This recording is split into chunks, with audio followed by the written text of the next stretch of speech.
o me decís que... No hay problema.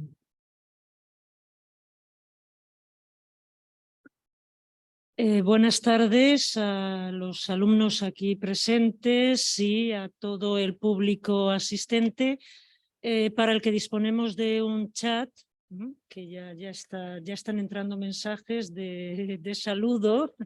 Hace mucho frío, efectivamente. Espero que se me escuche bien.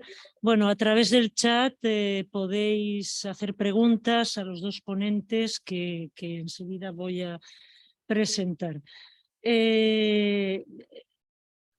Cuestiones actuales sobre responsabilidad de administradores de sociedades de capital. Como podéis imaginar, vamos a hablar fundamentalmente de cuestiones que han sido modificadas o de escenarios que se abren con las últimas modificaciones, concretamente con las que proceden de la reforma del texto refundido de la ley concursal, que modifica también la ley de sociedades de capital en lo relativo a los deberes de promoción de la disolución y el alcance de la responsabilidad por deudas. Plantea en lo que es el cuerpo normativo, no ya ley de sociedades de capital, sino que son los escenarios preconcursales y concursales, plantea esta reforma escenarios hasta cierto punto inéditos o de difícil concreción, como son la insolvencia probable, que va a ser tratada, cuyas consecuencias en cuanto a los deberes y responsabilidades de administradores vamos a tratar. Me limito ya a dar paso a los dos ponentes que tenemos en este webinar, que son dos ponentes de excepción. El magistrado de lo mercantil de Madrid, Francisco Javier Baquer, nos va a hablar de la responsabilidad de los administradores ante la insolvencia probable e inminente, y el profesor de la Universidad Complutense de Madrid, Fernando Marín de la Bárcena, consejero académico también del despacho Gómez Acebo y Pombo, va a hablar de las modificaciones en cuanto a los deberes de promoción de la disolución en el caso de pérdidas cualificadas. Y sin consumir más tiempo, porque el tiempo tiene que ser para los ponentes, doy ya la palabra al primero de ellos, magistrado Francisco Javier Baquer. Adelante. Pues muchísimas gracias. Un placer nuevamente participar y colaborar con la Escuela de Práctica Jurídica, con la Universidad Complutense. Siempre es un honor, así que encantado. Tal como decía la profesora, voy a intentar en 10-15 minutos transmitirles unas poquitas ideas y unas poquitas reflexiones, porque el ámbito de mi intervención está por escribir, está por reflexionar, profesores, juristas y juzgados, y establecer un nuevo cauce y un nuevo modo de entendimiento de lo que es una nueva exigencia claramente introducida por la directiva, a mi juicio, en relación con un nuevo nivel de exigencia a los administradores sociales cuando la sociedad empiece a tener dificultades, a mostrar signos de dificultad financiera o económica, y el administrador social tenga que adoptar decisiones importantes o menos importantes, de riesgo, conservadoras, etcétera, etcétera.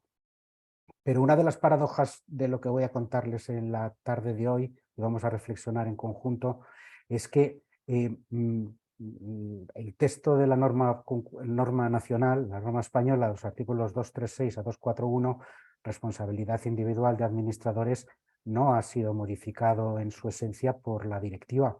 La cuestión es que la directiva establece preceptos, un capítulo entero, es verdad que tiene un artículo, pero es un capítulo de la directiva donde se establecen nuevas exigencias y nuevas obligaciones de los administradores, y si bien no han sido modificados, no ha provocado la modificación de la ley de sociedades, sí que nos dice el legislador en la exposición de motivos que no lo modifica porque no hace falta, porque ya entiende que ya está incluida ese nivel de exigencia y responsabilidad en la normativa nacional. Con lo cual, sin modificar una coma, ni una coma, nos viene a decir a los operadores jurídicos que tenemos que tener en cuenta al aplicar la normativa ya vigente, un nuevo marco de responsabilidad. Para enmarcar lo que quiero que reflexionemos de modo conjunto, voy a partir de 3 puntos esenciales. Uno primero es, como ha dicho la profesora, la necesidad de introducir un nuevo concepto de insolvencia o preinsolvencia, si así lo quieren decir, porque es el anterior.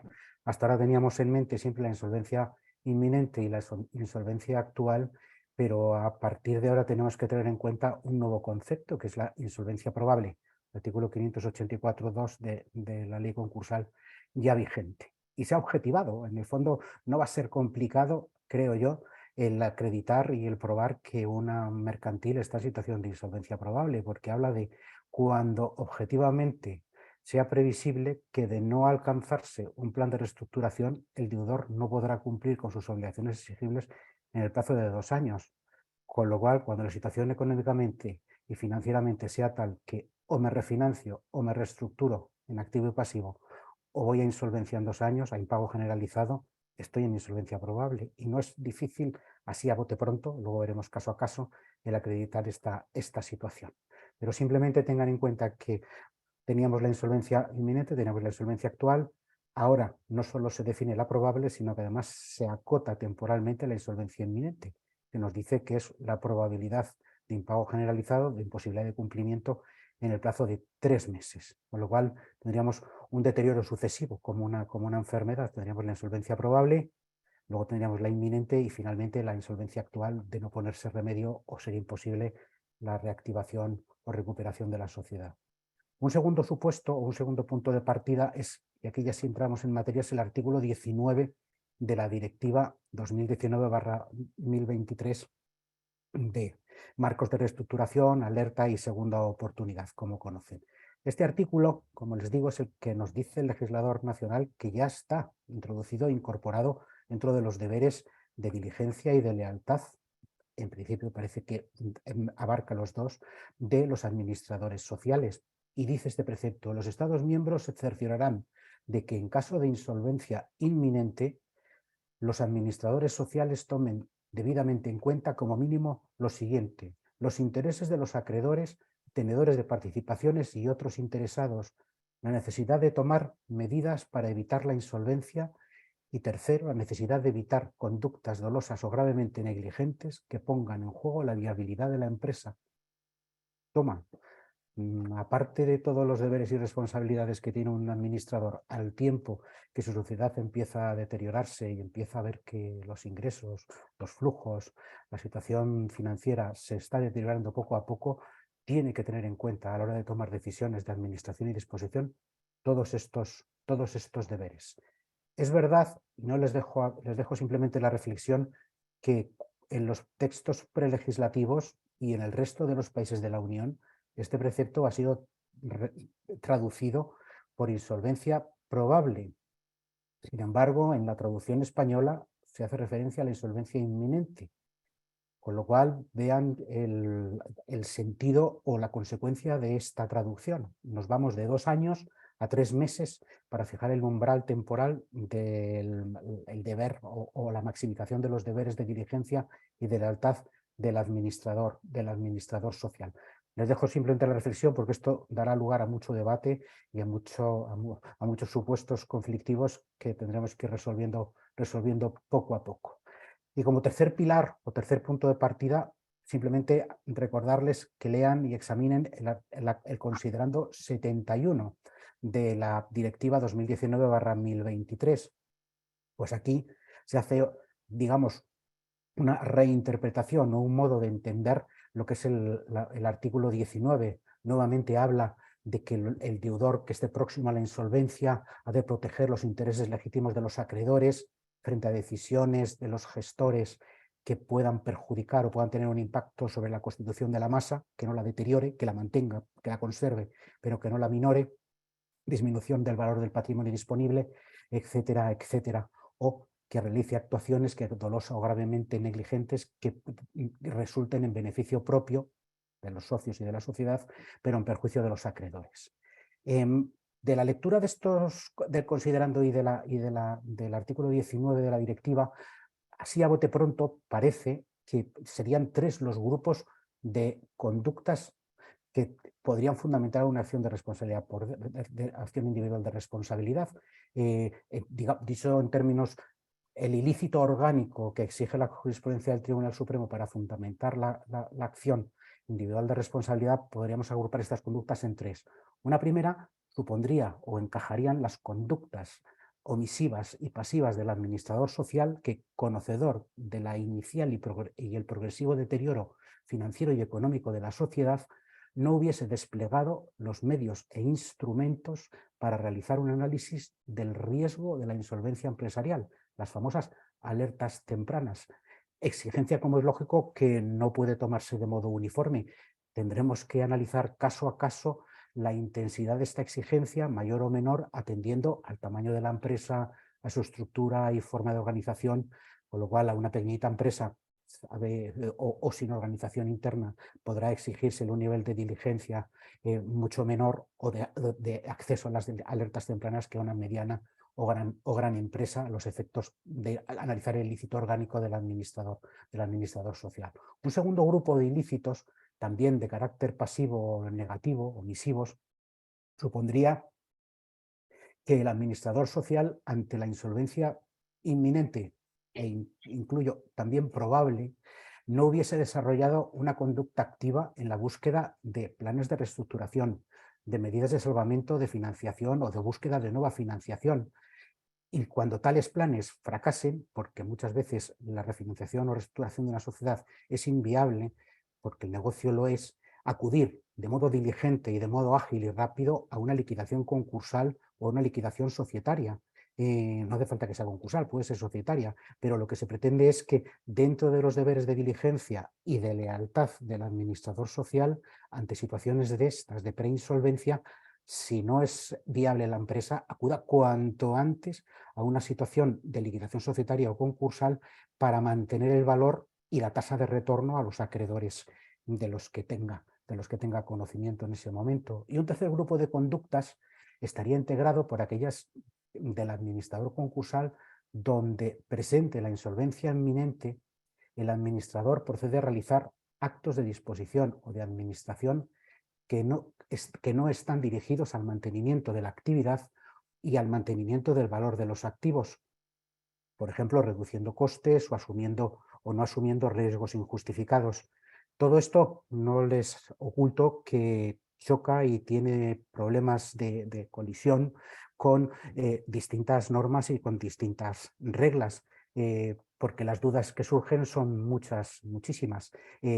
Tendremos que ir elaborándolo poco a poco, doctrinal y jurisprudencialmente, para determinar qué conductas, desde el punto de vista del deber de lealtad y desde el punto de vista del deber de diligencia, porque a ambos hace referencia el considerando 71, fija los umbrales del deber de diligencia en relación a el comportamiento que les acabo de indicar, pero en la colisión de los intereses del socio y la sociedad frente a los intereses de los acreedores, la directiva no entra a establecer cuál ha de prevalecer, remite a la normativa nacional que cada una de ellas establezca cuál es el elemento o el interés prevalente en los supuestos de insolvencia probable o insolvencia inminente. Y el legislador español, como les he dicho, no ha puesto negro sobre blanco y ha dejado la normativa reguladora de los deberes de diligencia y de lealtad tal como lo teníamos y tal como lo conocíamos. Con lo cual es complicado y difícil establecer estos límites. Y además nos dice la directiva que todo este régimen de responsabilidad que pretende establecer o que ya está introducido tiene que ser compatible con la Business Judgment Rule y la posibilidad de que las decisiones de empresa del empresario, del administrador social, estén al menos cubiertas, ya veremos cómo y dentro de qué límites, con todo el deber o los deberes que les acabo de decir, porque en el fondo es la inclusión de un deber fiduciario, de un nuevo deber que tiene que tener en cuenta el administrador social junto al interés social y de los socios, tiene que tener en cuenta el interés de los acreedores en mayor o menor medida. Eso ya lo iremos viendo caso a caso y dependiendo del tamaño de la sociedad, pero tiene que tenerse en cuenta, y en la modulación de la Business Judgment Rule en relación con las decisiones que tome el empresario ante situaciones de verdadera crisis más o menos agravada en el momento en que las tome, también va a generar muchísimas incertidumbres y muchísimas dificultades en el examen de estas acciones individuales de responsabilidad, que llegarán, porque como la acción por deudas o la responsabilidad por deudas no hacen más que demorarla, pues la acción individual está cada vez más reverdeciendo, y cada vez tenemos más acciones individuales de responsabilidad buscando el cobro del crédito por impago. El daño es el impago del crédito. Muchísimas gracias. No quiero robar más tiempo. Creo que me he ajustado al tiempo. Me someto al debate, a las preguntas y a las deliberaciones que estimen oportunos, y devuelvo la palabra a la profesora.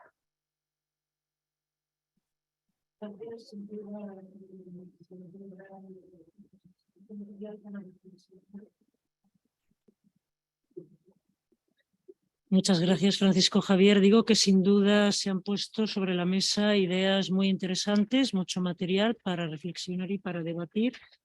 Así que animo al público asistente a plantear sus preguntas. Profesor Marín de la Bárcena.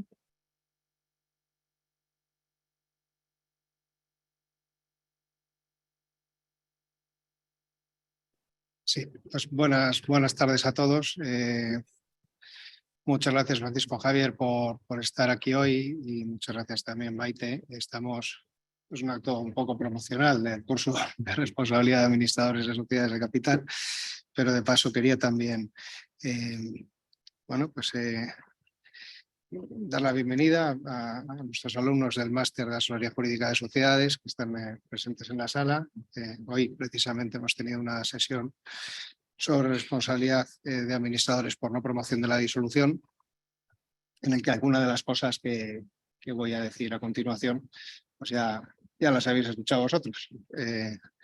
Y sobre todo gracias a los asistentes, porque no he mirado el número, pero generalmente pues, muy bienvenidos todos, y gracias por estar ahí, y desde luego estamos atentos a las preguntas que consideréis de interés que podamos contestar, que esa es otra cuestión.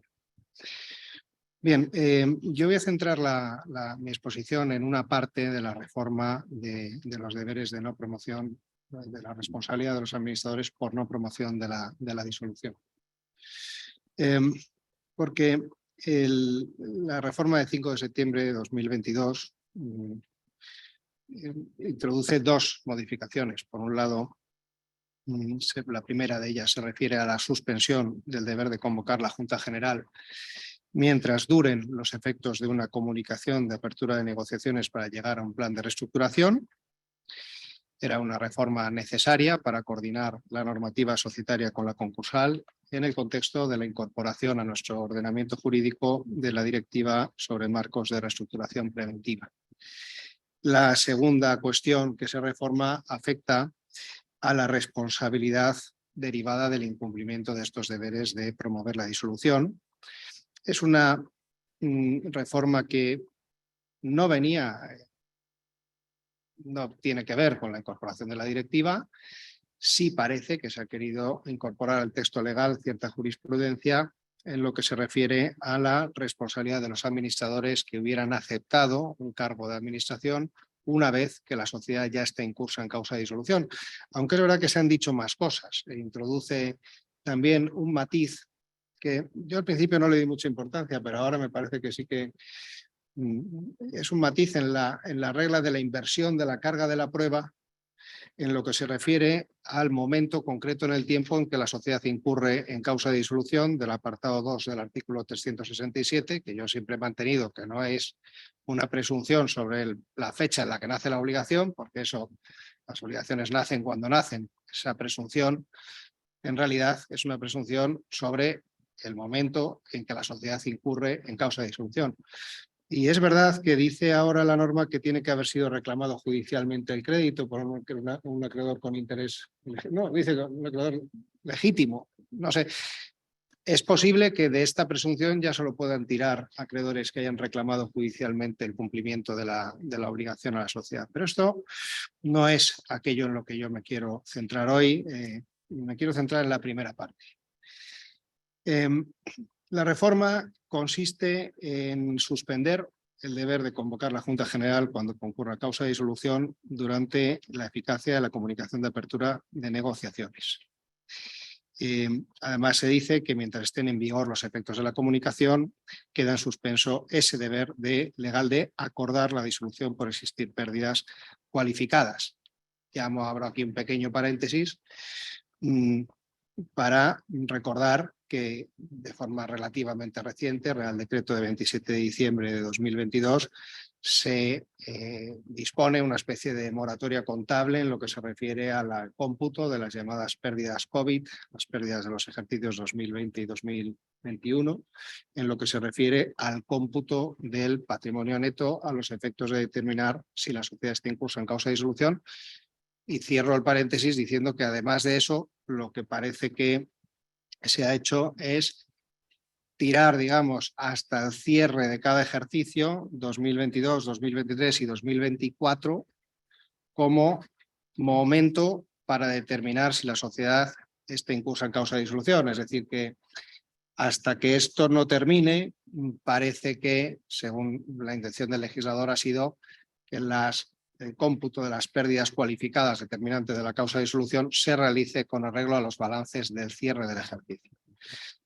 Cierro paréntesis, pero no quería dejar de hacer esa referencia porque creo que tiene una trascendencia para la práctica bastante muy significativa.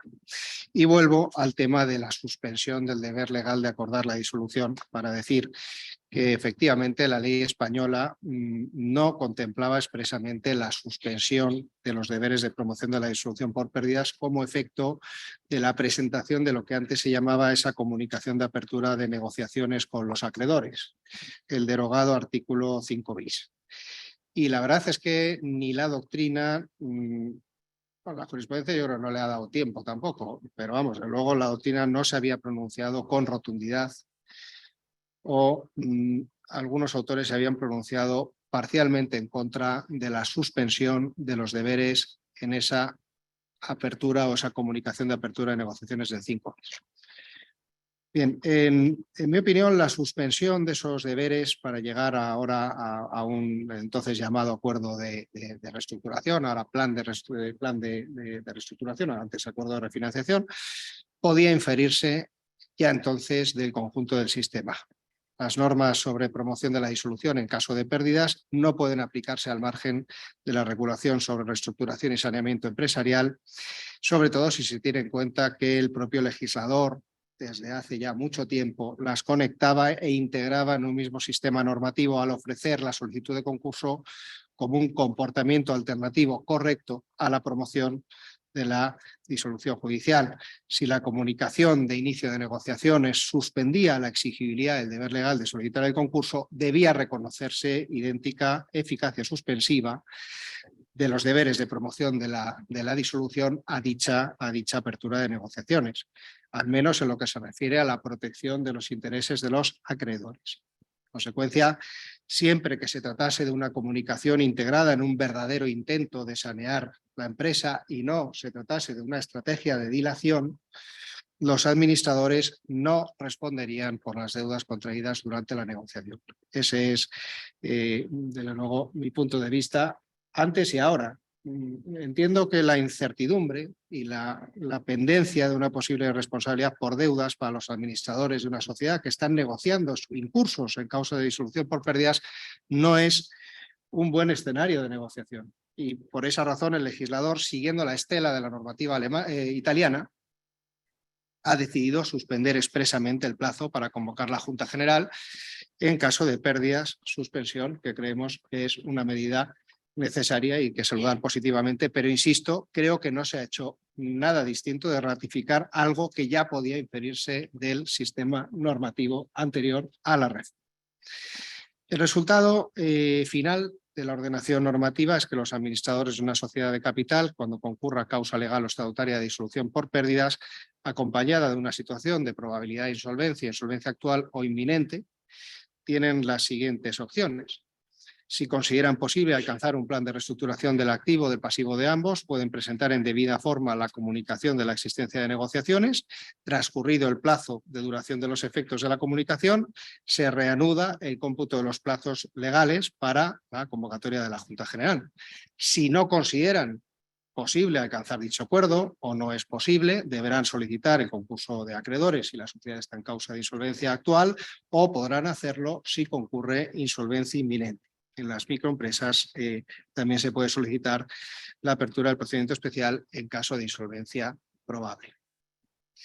Dicho eso, creo que conviene aclarar, aunque yo mismo quizá en algún momento no me he expresado quizá con la claridad debida al respecto, creo que en estos casos queda en suspenso tanto el deber de convocar la Junta como el deber de solicitar la disolución y también la disolución judicial y también la facultad de los acreedores de solicitar la disolución judicial del 366 de la ley, porque el 365 y el 366 están interconectados. Es decir, si se suspende el deber de convocar la Junta General, queda automáticamente suspendido el deber de solicitar la disolución judicial y también la facultad de los acreedores de solicitar dicha disolución. Bien, dicho eso, no quiero, tengo aquí el micrófono, o sea, no le di a iniciar. Ahí me avisas, es que no sé por dónde. Dicho eso, quisiera, es decir, me pongo el cronómetro, pero si no le das a iniciar, pues no controlas el tiempo. Quisiera realizar dos observaciones ya casi conclusivas en relación con el alcance de la reforma. La primera se refiere a la necesidad de coordinar la suspensión de los deberes legales de promoción de la disolución con la conveniencia de la convocatoria de la Junta General que pudiera derivarse del estándar de diligencia debida en el desempeño del cargo o en la necesidad de dar cumplimiento a una solicitud de convocatoria que haya formulado la minoría. En nuestra opinión, son cuestiones que hay que analizar separadamente. La diligencia en el desempeño del cargo ante una situación de disolución es una cosa, pero puede requerir informar a los socios y proponer a la Junta la adopción de aquellas medidas que resulten necesarias o convenientes para el interés social. Y además lo deben hacer sin demora, ya que los plazos para convocar la Junta General son máximos, pero el deber general de diligencia está ahí. Es más, creemos que se puede afirmar que la continuación de una actividad de una sociedad causante de pérdidas sin dar ni siquiera la opción a los socios de que adopten las medidas más convenientes para el interés social, incluida la disolución voluntaria, puede generar o puede determinar la responsabilidad, la disolución por acuerdo de la Junta puede determinar una responsabilidad por daño al patrimonio social exigible mediante la acción social. Dicho lo cual, el razonamiento desde el punto de vista de los estándares generales de diligencia y de la protección del interés de la empresa que tenemos ahora en el 226 puede aconsejar también justo lo contrario. Es decir, si la publicidad inherente a la convocatoria de Junta General puede afectar negativamente a la consecución de un plan de reestructuración, lo conforme a la diligencia debida es más bien evitar esa publicidad negativa, incluso aun cuando la convocatoria haya sido solicitada por la minoría. Esa es la primera cuestión que creo que puede, no creo que sea muy determinante, pero sí puede resultar conflictiva. La segunda me parece que puede tener más interés práctico. También me parece un poco más compleja de resolver. Se refiere a qué pasa cuando han cesado los efectos de la comunicación,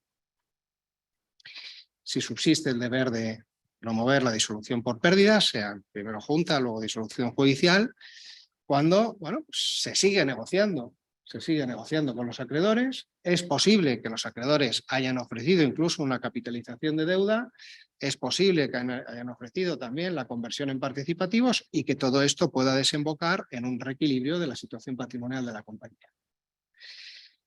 Desde luego, me parece que esta cuestión hay que resolverla tomando en consideración que el deber legal subsiste. Es decir, que cuando el legislador dice le suspendo el deber legal durante este plazo y luego ya lo vuelvo a levantar, eso no se puede superar por vía del estándar general de diligencia. Eso es un mandato legal.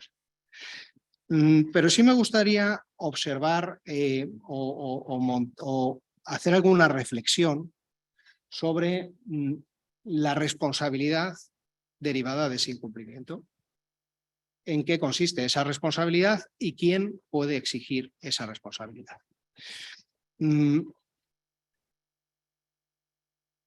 Estaríamos hablando de acreedores cuyos créditos hayan nacido como consecuencia de la realización de prestaciones a favor de la sociedad durante el periodo comprendido entre el levantamiento de la suspensión y después la reestructuración patrimonial de la compañía, si se consigue, o si no, la convocatoria de la Junta General o la solicitud de concurso o la disolución judicial si llegase a producirse. Esos acreedores en el ínterin, estos que continúan o que son obligaciones posteriores a ese momento. Estamos en situación de incumplimiento del deber de promover la disolución.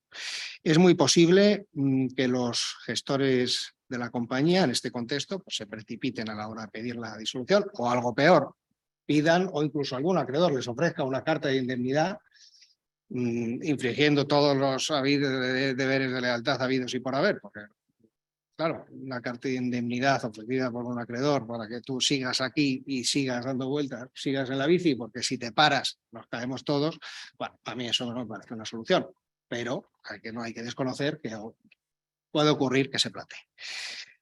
Me centro y ya termino en el análisis de la responsabilidad.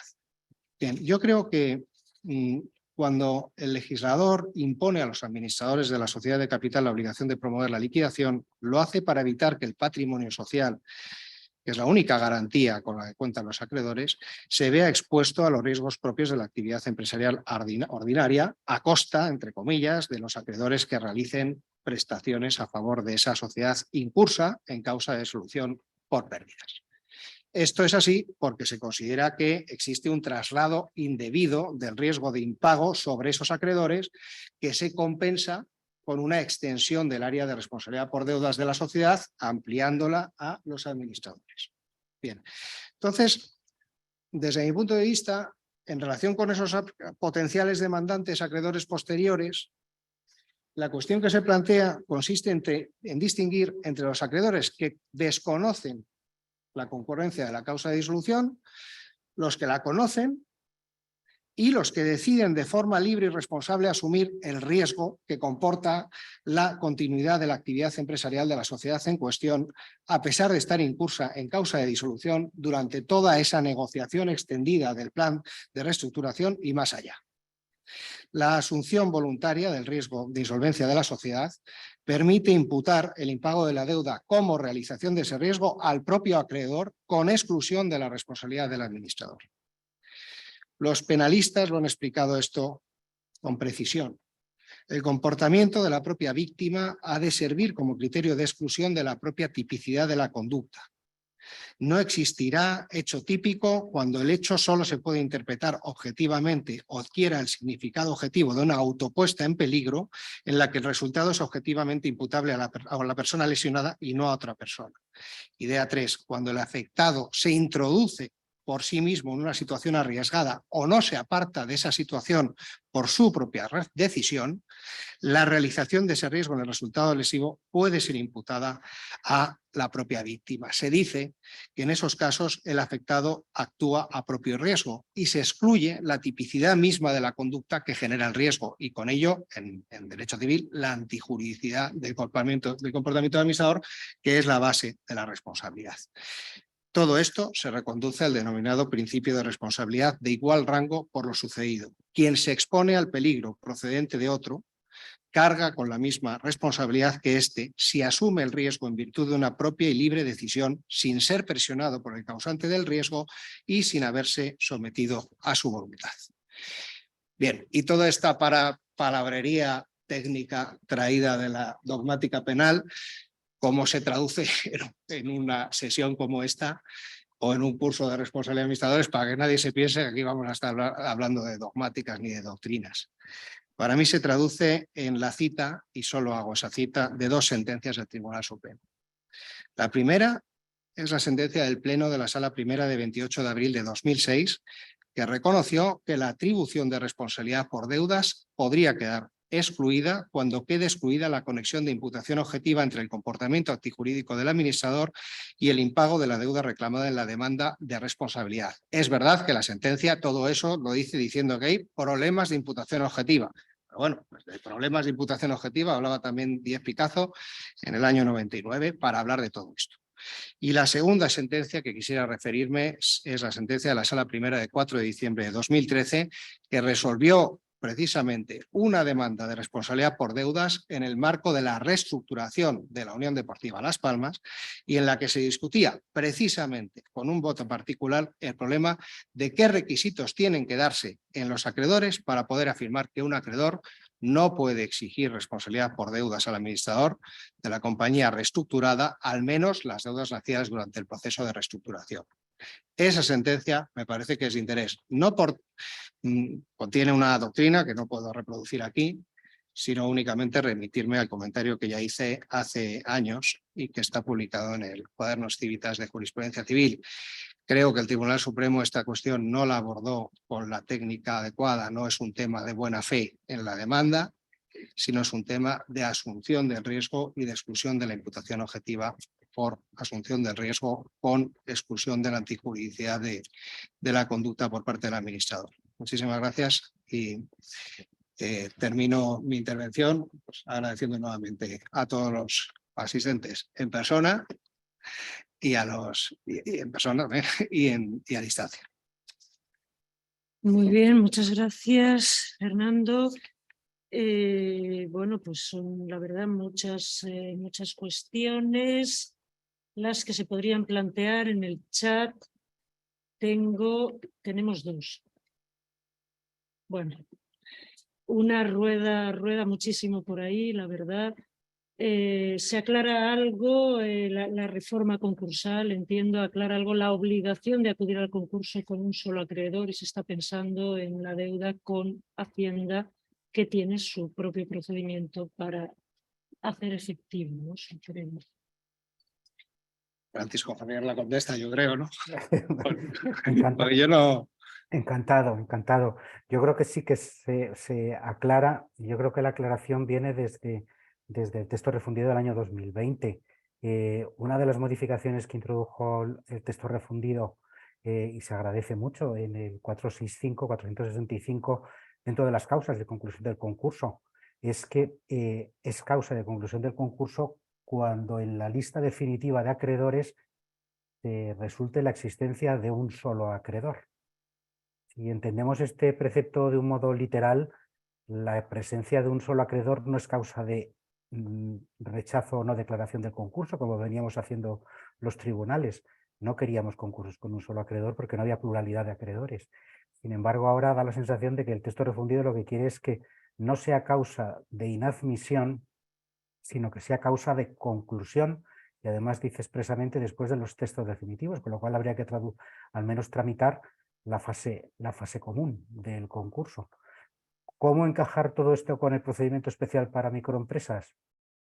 Ya lo veremos, porque no lo tengo nada claro cuál sería el momento procesal para decir, bueno, hay un solo acreedor, abro el procedimiento especial, pero luego habría que concluirle, porque esta causa sí que no está como causa de conclusión en el procedimiento especial.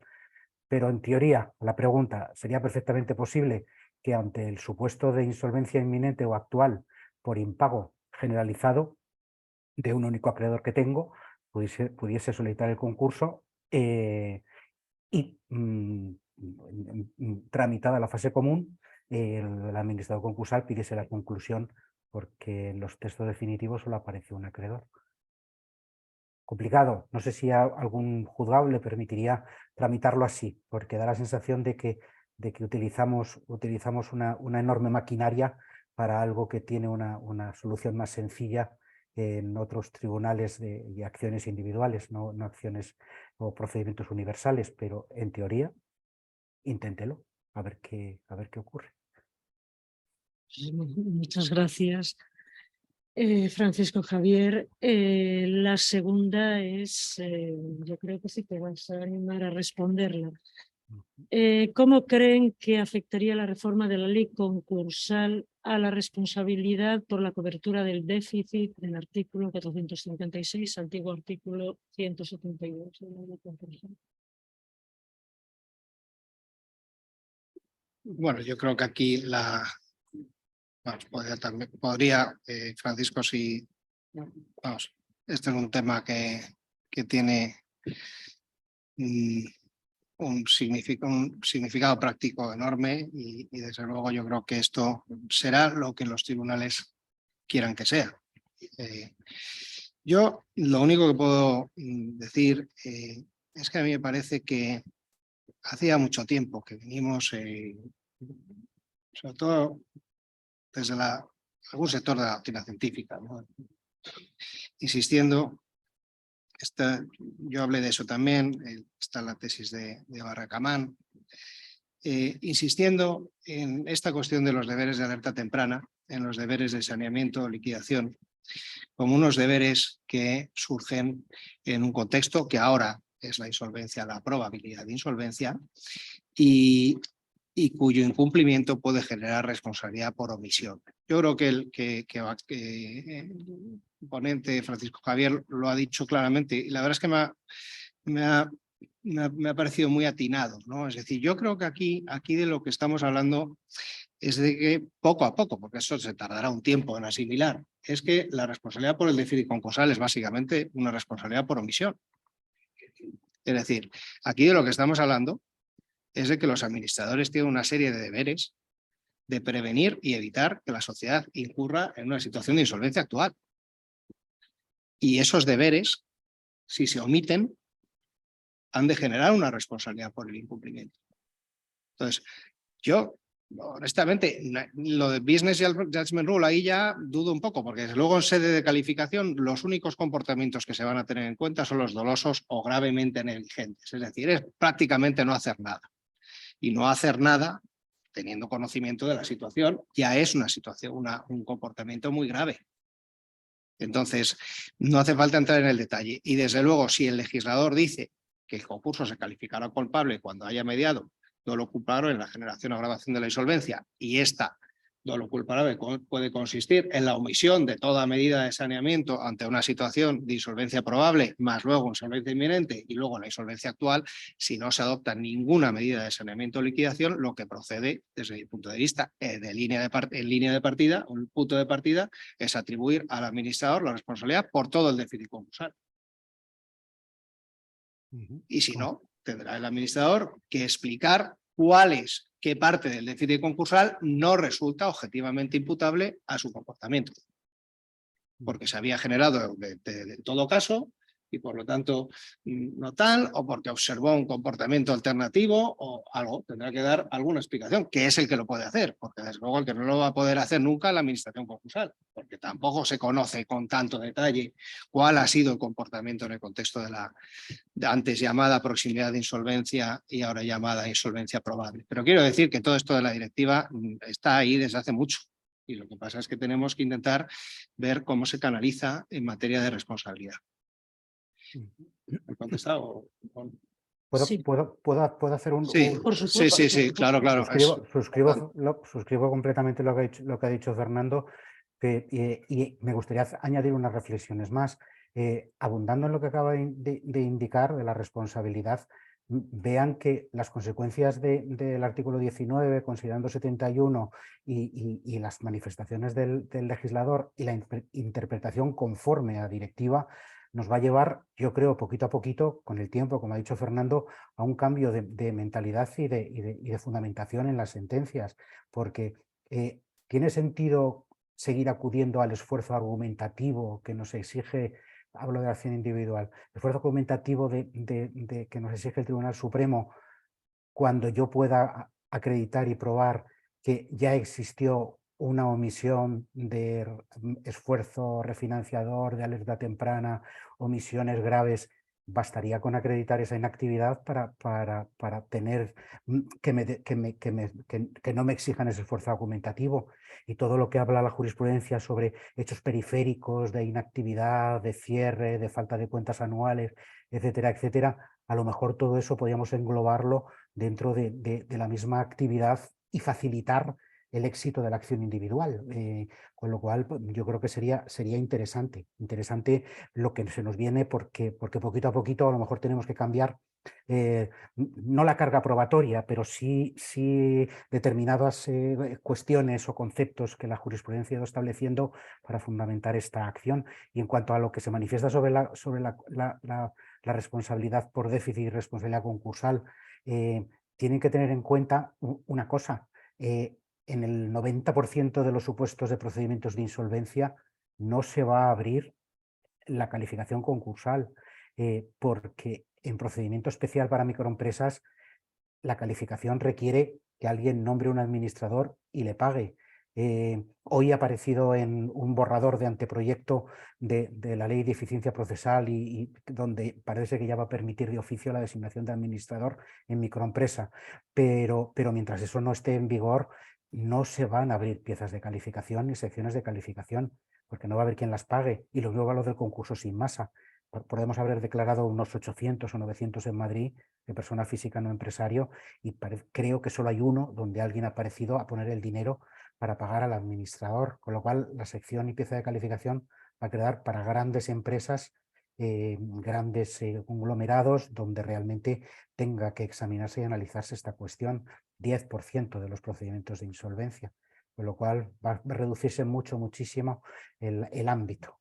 Ojalá, como en otros países, esto provoque que el derecho penal económico, del que antes hablaba Fernando, reverdezca y cumpla la función que está llamada a hacer, como en otros países de la Unión.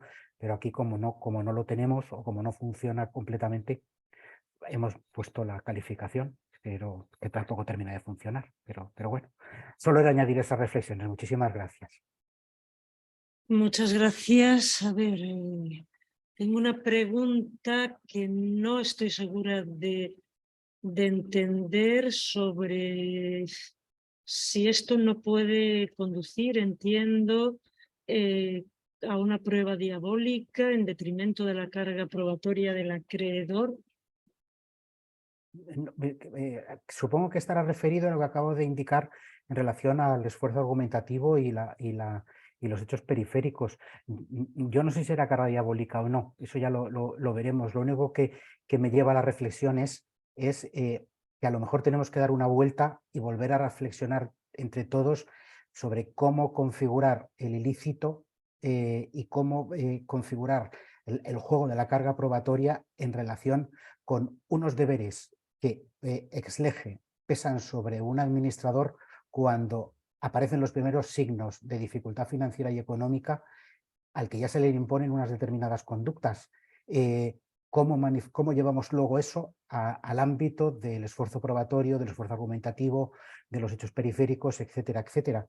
Porque a lo mejor bastaría comprobar esa dificultad financiera para que la carga probatoria se pusiese del lado del administrador, en el sentido de decir, no, mire, yo me reuní con los bancos, yo me reuní con los acreedores, pedí aplazamientos, no sé cómo lo vamos a organizar, pero que tenemos que darle entre todos una pensada, porque las reglas y la baraja ha cambiado. No tenemos otra opción que coger esta baraja europea y ser empresarios pues europeos, así que ya veremos cómo lo hacemos.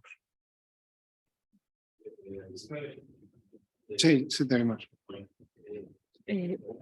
Los compañeros, no el micrófono, sí, para que te oigan los compañeros en remoto. Yes. Mi pregunta era, pues al hilo de todo esto, ¿no? Dado este escenario, la traducción al final que se ha hecho en la transposición, hablando de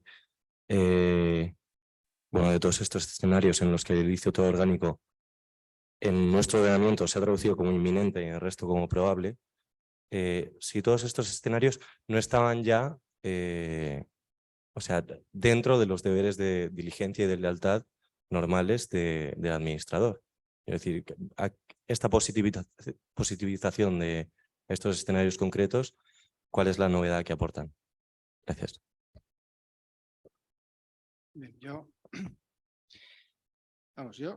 lo de la lealtad, no, lo de los deberes de lealtad, yo no lo metería por aquí, porque entiendo que se habla mucho y además está aquella sentencia y tal, pero yo creo que los deberes de lealtad Son una cuestión de relación entre los socios y los administradores. La diligencia, sí que es verdad que aquí tienes el 226, que impide al administrador tomar en consideración o anteponer su propio interés, yo creo que como socio, al interés de la empresa. ¿Vale? Entonces, pero eso es diligencia en la gestión de la empresa. Y hasta ahí llega el 226. Y luego lo demás, yo lo que creo que todo esto es una cuestión de responsabilidad en materia de gestión. ¿Vale? Entonces, lo ha explicado también Francisco Javier cuando hablaba de los considerandos de la directiva, de la toma en consideración del conjunto de los afectados. Yo creo que eso es un tema, creo que en ese tema está implícito también este que acabo de mencionar del interés de la empresa, y creo que la traducción no debemos darle tanta importancia a la traducción, porque a mí me parece que no hay duda de que en el texto legal, teniendo ya un concepto de probabilidad de insolvencia y estableciéndose estas medidas de planes de reestructuración en el contexto de la probabilidad de insolvencia, ya se nos está indicando que ese es el momento, ese es el punto de partida. El punto de partida es el de la probabilidad de insolvencia, no la insolvencia inminente. La insolvencia inminente ya es muy tarde. La insolvencia inminente, tal y como ha quedado, es prácticamente la insolvencia actual. Para 3 meses, no. Aquí de lo que se está hablando es de reaccionar mucho antes. Se está hablando de reaccionar con 2 años y por eso los planes a largo plazo y por eso la necesidad de hacer estados de evaluación de los riesgos que contemplen esos periodos temporales, control de los riesgos, control de la liquidez, control de la situación patrimonial, tirando hacia adelante en el tiempo. Y todo eso es un deber del administrador. Y además es un deber del administrador que hay que documentar. Y si algo le podemos decir a todos los abogadas que estén ahí, ¿no? Y que estamos, todos los que estamos en esto, porque al final pues están los jueces, están los profesores de universidad y ha implicado mucha gente, ¿no? Pero yo creo que aquí, pues efectivamente, las cosas han cambiado. No es que hayan cambiado. Yo creo que esto ya era así siempre. Pero claro, ahora mismo todo el mundo habla de esto con ocasión de la directiva y me parece que efectivamente ya lo tenemos encima de la mesa. Y por lo tanto, hay que hacer y luego hay que probar. Y para probar hay que documentar. Entonces, creo que esto es un momento crucial. Y lo decía también, que veo que es que hay mucha sintonía en muchas cosas que empresario europeo. Bueno, a ver, sí, o sea, es que más que nada es que tienen que cambiar las cosas, pero no solo en toda Europa también. Es decir, que esto no es solo una cosa nuestra, pero que no me cabe ninguna duda de que tiene que implantarse en la práctica este especie de compliance, de prevención de la insolvencia, y todo esto hay muchísimo por hacer desde todos, desde nosotros los profesores, desde los estudiantes, desde los investigadores. Bueno, los estudiantes pobrecillos, los estudiantes lo que tenéis que hacer es estudiar como podáis y luego, pero bueno, seguramente sí creo que el mensaje, por lo menos yo me he quedado con un mensaje claro, que además me ha parecido muy satisfactorio, y es que esto es una oportunidad de especialización y de formación única. Es decir, creo que es el momento, creo que este es un tema interesante, creo que este es un tema que tiene recorrido. Es verdad que la gente con más experiencia pues sabe que en la microempresa pues no hay nada que hacer. Bueno, pues ahí esos se meterán demandas de acción individual y de las otras, y yo qué sé, pues bueno, eso es otra cuestión. Pero aquí hay que tener en cuenta también que aunque sea solo por implantar buena política empresarial, luego ya fluye todo de arriba abajo. O sea, lo primero, la gran empresa, después la mediana y después ya todo acabará llegando a la pyme. Y yo lo veo así. Yo creo que, pues probablemente me equivoque, yo qué sé. Tampoco es esta mi... No se pueden hacer predicciones, si no se pueden hacer predicciones de solvencia, pues imagínate de esto. Nah, es broma. A ver, hay una pregunta aquí. Es que hay dos. No, los asistentes tienen preferencia. Sí. Es broma, ahora.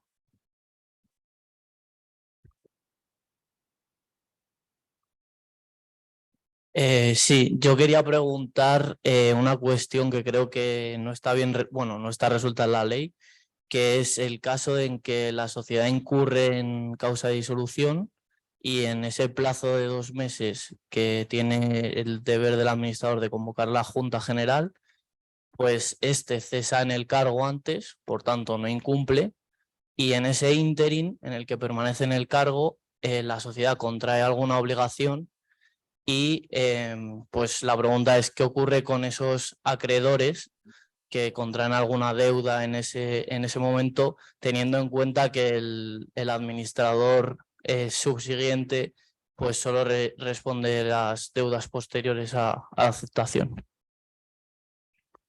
Pues esa es una pregunta. Esa es una pregunta que requeriría más tiempo de análisis y por mi parte, ¿no? Yo lo único que puedo decir es que aquí hay dos sentencias del Tribunal Supremo que son importantes. Ojo, yo cuando digo el Tribunal Supremo tal, pues no quiero decir, o sea, que son importantes en esto. Una decía que es que el administrador tiene que ser administrador en el momento que se contrae la obligación. Y hay otra que dice que ya después de cesar ya no se responde de nada. Eso es lo que se dice en esas dos sentencias. Y yo creo que esas dos sentencias también requieren hay que verlas, hay que analizarlas en el contexto de la reforma. Porque es verdad que la reforma en el 3672 quieren regular esto de los que cesan y vienen los nuevos y le vamos a dar un plazo de 2 meses a los nuevos. Pues claro, luego, yo siempre me he preguntado, ¿y este que cesa y deja el plazo ahí corriendo? ¿Esto es un cese diligente? ¿No vamos a exigir ninguna diligencia en el cese? Entonces está la sociedad en curso en causa de decisión, pero como no han pasado 2 meses, pues yo no he incumplido, oiga, yo me voy, me quito de medio. Bueno, yo creo que tendremos que intentar, pero claro, esto requiere estudio y requiere ver si ese cese es un cese hasta luego, o es un cese, pero dejo la Junta General convocada para que decidan no solo el nombramiento del otro administrador, que eso evidentemente ya lo exige la Dirección General de Registros, sino incluso todo el mundo, pero sino también, oiga, por lo menos usted podría haber dejado convocada la Junta para que los socios puedan decidir, ¿no? Si es que hay 2 meses, bueno, ya hay 2 meses, pero eso es un plazo máximo. Es decir, bueno, probablemente se salva de la del 367 que ha cesado en el mes y tal, porque claro, si cesa, pues ya no incumplió y entonces, pues bueno, pues a lo mejor, pues, pero vamos, ¿se salva o no se salva? Porque eso depende de cómo se argumente la demanda. Es que yo creo que la responsabilidad por deudas hay que perderle el miedo y dejarnos de ver que si esto es excesivo, que si no... No. Esta responsabilidad yo creo que cumple una función muy importante en el régimen de prevención general. Creo que es importante esta responsabilidad y creo además que lo que pasa es que hace falta renovar los estudios sobre estos asuntos. Entonces, yo lo único que os puedo decir como estudiantes del máster es que os animéis a investigar sobre estos, que le echéis tiempo, que merece la pena y que podéis aportar cosas muy interesantes. Esa es la invitación que yo os hago. No sé si creo que no he contestado, pero bueno. Sí. Una reflexión más. Vale. El hecho que habéis comentado es paradigmático. El administrador social que ante la actualidad de la insolvencia cesa y deja el barco como mal capitán es muy habitual. Aquí lo que hemos estado reflexionando antes es decir, bueno, y antes de marcharse, ¿usted qué hizo? Conociendo la insolvencia probable e inminente, ¿realizó algún tipo de actuación de las que hemos hablado antes? Porque a lo mejor responsabilidad por deudas no, como dice Fernando, pero a lo mejor acción individual, si acreditamos la causalidad entre ese retardo, esas omisiones y el deterioro del crédito, tendríamos una acción individual. Nueva reflexión y nuevo ámbito de posibilidad de actuación porque como esos deberes ya están ex lege, la inactividad ha pasado a ser algo que ya no necesita más concreción que hechos que exige la norma. Simplemente dejo ahí el debate y las ideas porque todo esto empezará a alegarse. Poco a poco aparecerán las demandas, este tipo de reflexiones. Es decir, bueno, pues es que la inactividad está ahí. No me pida usted más esfuerzo probatorio. Ya veremos cómo se desarrolla todo esto, como ven, muy interesante y que abre un futuro y una nueva etapa, como decía Fernando. Bueno, hay otras 2 últimas preguntas. Una creo que es más sencilla de responder. y sobre todo más sencilla de entender la pregunta. La otra, voy a empezar por la última. ¿Cómo afecta la moratoria societaria a las posibles solicitudes de concurso necesario? Esa creo que es la que quizá es más sencilla, y la otra es sobre acciones ya planteadas entre sociedades que se adquieren. Sí, me parece En más caso de que la complicado. sociedad X, compuesta por 4 socios con administrador único, adquiere la sociedad Y y ésta, la adquirida, haya ejercitado una acción social de responsabilidad con quien fue administrador único, perdón, con anterioridad antes de adquirir la sociedad Y, ¿qué responsabilidad podría recaer ante el anterior administrador único de Y una vez declarado el concurso?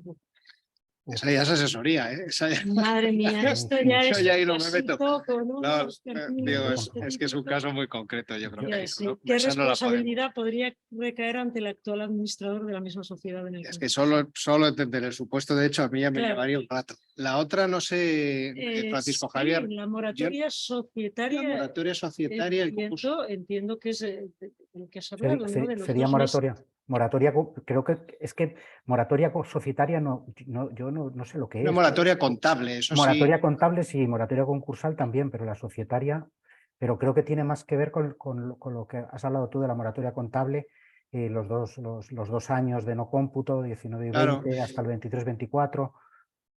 Creo que va por ahí la pregunta. Sí, yo también creo que es eso. Yo, bueno, a mí me parece que el Real Decreto este último, pues lo que ha querido es que consciente de las dificultades que han surgido en estos años, para unas empresas más y a otras menos, pero al final no se distingue por sectores, pero que es evidente que ha habido mucho sufrimiento y que queda, pues el legislador lo que está haciendo es, bueno, pues digamos, suavizar los deberes de promoción de la disolución. Ahora bien, eso es una cosa, y otra cosa es lo que hay que hacer ante una probabilidad de insolvencia. No hay que confundir, no hay que es que a menudo se confunden, ¿no? Y digo, pero sí que son planos distintos. Es verdad que la responsabilidad por no promoción de la disolución deriva de las pérdidas cualificadas y que eso de toda la vida es una alerta respecto de la posible insolvencia de la compañía. Ya sé que es distinto a la liquidez y todo el rollo, pero bueno, que desde luego las cosas bien no van. Y eso requiere ponerse a trabajar por parte del administrador. Eso está claro. Ahora bien, si lo que ocurre aquí es que nos vamos o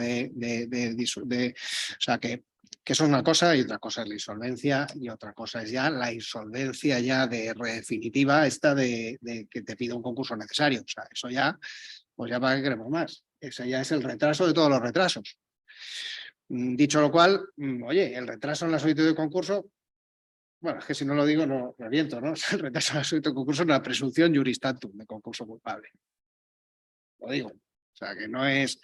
Pero vamos, que no tiene nada que ver con la pregunta. El concurso necesario, pues ya es que haya habido muchos retrasos y que el deterioro ya de la situación es pues el máximo de los posibles, ¿no? Entonces, no sé, yo creo que son planos que hay que mantener separados, porque uno son normas societarias, hay que conectarlas sistemáticamente. Pero es un trabajo, digamos, de interpretación y de aplicación normativa, ¿vale? O sea, están sistemáticamente conectadas, pero no debemos confundir una cosa y la otra. Esa sería una respuesta apresurada. Bueno, ¿Alguna pues... pregunta más entre los asistentes físicos? Bueno, pues no vamos a finalizar espero que interesante para todos, desde luego para mí lo ha sido, seminario sin, bueno, retomar lo que ya ha dicho el profesor Marín de la Bárcena. Esta escuela oferta un curso que empieza en 1 de marzo, creo, ¿no? Vamos, el primer miércoles de marzo, sobre responsabilidad de administradores de las sociedades de capital. Es ese día a la semana y bueno, 40 horas, ¿no? Hasta mayo. Se van a tratar estas cosas y muchísimas otras. Hemos hablado de la acción social de responsabilidad y bueno, de otras muchas cuestiones. También se aborda la responsabilidad fiscal, pienso la pregunta es sobre el acreedor Hacienda, también se habla de la responsabilidad penal, también se habla Del seguro. del seguro, ¿no? Del aseguramiento de la responsabilidad, también se habla del reflejo contable. Sí. La asistencia puede ser presencial o puede ser a distancia. De manera que, bueno, animo a quienes tengan, todos los que tengan interés en estas muy vivas cuestiones, pues a animarse también con el curso. Y muchas gracias a los ponentes y a los asistentes. Y bueno, aquí lo dejamos. Gracias. Un saludo. Hasta luego. Muchísimas Hasta luego, gracias, Francisco. Gracias.